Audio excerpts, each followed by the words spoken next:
আমরা যা প্রয়োজন সব কিছু করবো। আমেরিকা যাওয়া হোক বা আমাদের দেশে অনলাইনে মিটিং হোক, সকল কিছুই করব। আমরা যে 20% শুল্ক আরোপিত হয়েছে আমাদের উপরে, আমাদের 15% বা তার থেকে কম করার প্রচেষ্টায় আমরা মানে বাণিজ্য মন্ত্রণালয় সহ সকল মন্ত্রণালয়ের যে সম্মিলিত প্রয়াস, এটা এখনো জারি আছে এবং এটা থাকবে। আমাদের আলোচনা তো এখনো কন্টিনিউ। আমাদের তো সম্ভাবনা আমরা দেখি, আমরা যে আমাদের যে বাণিজ্যিক কার্যক্রমগুলো এবং আমাদের বাণিজ্য ঘাটতি কমানোর লক্ষ্যে আমরা যে পদক্ষেপগুলো নিয়েছি, তার বিনিময়ে আমরা আশা করি যে আমরা সম্ভবত কোনো একটা আসতে পারি।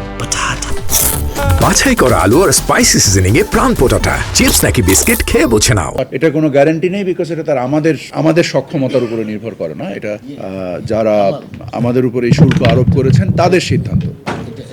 আমরা যা প্রয়োজন সব কিছু করবো। আমেরিকা যাওয়া হোক বা আমাদের দেশে অনলাইনে মিটিং হোক, সকল কিছুই করবো। আমাদের বাণিজ্যের জন্য ট্যারিফ অ্যান্ড নন ট্যারিফ যে অ্যাক্টিভিটিসগুলো মার্কিন যুক্তরাষ্ট্রের সাথে আমাদের শুল্ক আলোচনার মধ্যে উদ্ভাবিত হয়েছে, আমরা এইসব বিষয়ে সমাধান করার চেষ্টা করেছি এবং আমাদের যে টেকনিক্যাল ব্যারিয়ার্স ট্রেড যে বিষয়গুলো ছিল, এগুলো আমরা অ্যাড্রেস করার চেষ্টা করেছি এবং আমাদের ছাড় দেওয়া অ্যাজ সাচ, আপনারা জানেন যে আমাদের অনেক ধরনেরই আমদানি শুল্ক যেগুলো অলরেডি 0 থেকে 1% মধ্যে আসে। এই ট্যারিফ লাইনে প্রায় 3,800 ট্যারিফ লাইন অলরেডি আমাদের 0 থেকে 1 এর মধ্যে আছে, 0 এবং 1। সো আমরা এগুলোকে সহ উপস্থাপন করেছি। এর সাথে যদি আমাদের যে খাদ্যপণ্য, এগুলোর অধিকাংশ ক্ষেত্রেই 0 এবং মার্কিন যুক্তরাষ্ট্রের কৃষি পণ্যের ব্যাপারেও যে আগ্রহ, সেটা আমাদের বাণিজ্য ঘাটতি কমাতে সহায়তা করবে। বা আমাদের জ্বালানি পণ্য, এগুলোর সংমিশ্রণে এবং জ্বালানি পণ্যের ক্ষেত্রে